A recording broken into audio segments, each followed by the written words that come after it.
beginning of time, Lord Vishnu, Shriman Narayana, is just reclining and immersed deeply in his yogic sleep, yoga nidra, on the causal waters. Then what happens? From his navel sprouts lotus, and there sits Brahma, who is about to begin his process of creation.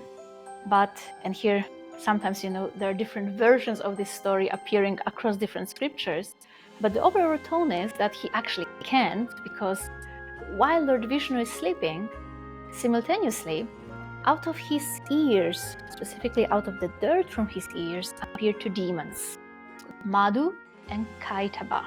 So those two demons, basically, they start to harass Brahma very badly. And poor Brahma, he doesn't know what else to do. He knows that the best solution would be for Lord Vishnu to just intervene, to just kill those demons. But Lord Vishnu is sleeping. He's deeply immersed in his yoga nidra. So Brahma then understands that, of course, Lord Vishnu is immersed in his yoga nidra because of the power of Mahamaya, because of the power of Yogamaya herself. So he actually prays with great humility to this Mahamaya who makes God himself fall asleep.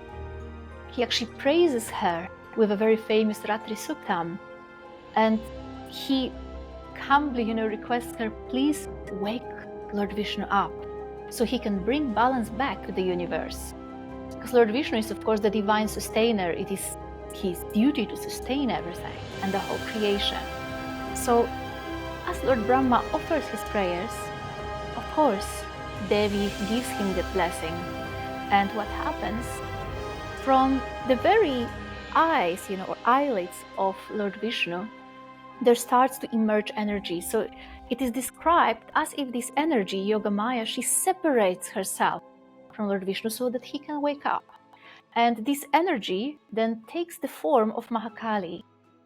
However, interestingly, as we are hearing and listening that narration, it's actually, her form is not described. So it's like she is there and we know she is there, but she's not really described, like she's all the time in the background.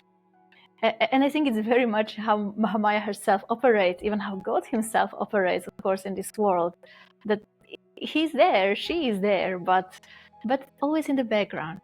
So when Lord Vishnu wakes up, of course, he begins to fight with these two demons, Madhu and Kaitabha, to bring back again order into the universe so the creation can actually begin. What happens then is that they are fighting for such a long time and he cannot defeat them.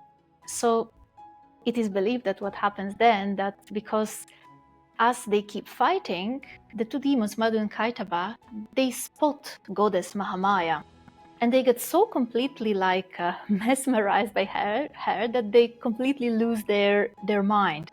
In a way, she completely takes control even over their minds and their speech. So as they become very proud and arrogant, they come and approach Lord Vishnu himself and they say, you ask boon from us, Vishnu, and we'll give it to you, because they are so proud, So demons say like that to God.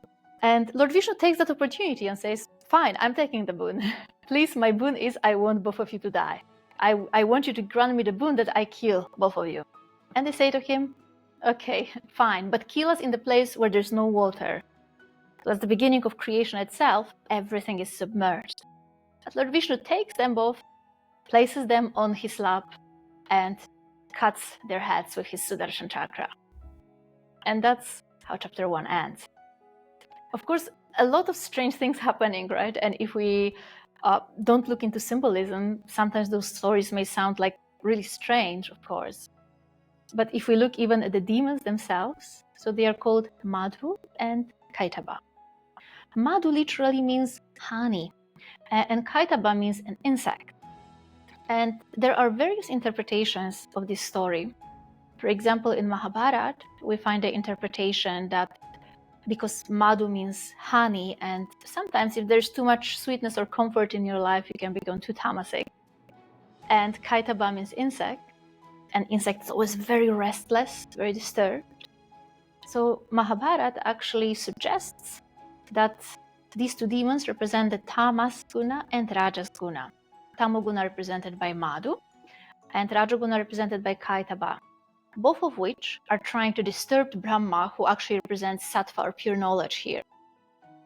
So how Brahma cannot be creative anymore because he's harassed by them continuously. And again, if we think about it even from perspective of how our brain, for example, works, the moment our brain is in this tamasic mode or rajasic mode, so when we are either paralyzed by fear and focused on survival only, or when we are continuously restless and greedy and the brain is searching for this dopamine, which is a very rajasic mode, of course, interestingly enough, we will not have access to the actually creative part of our brain, the sattvic one. The most the rajasic and the tamasic parts of our brain are fired up, the less access we'll have to actual compassion, creativity, higher thinking, etc. And in the most, I would say, simple way, that is one way how we can look at this particular part of the story.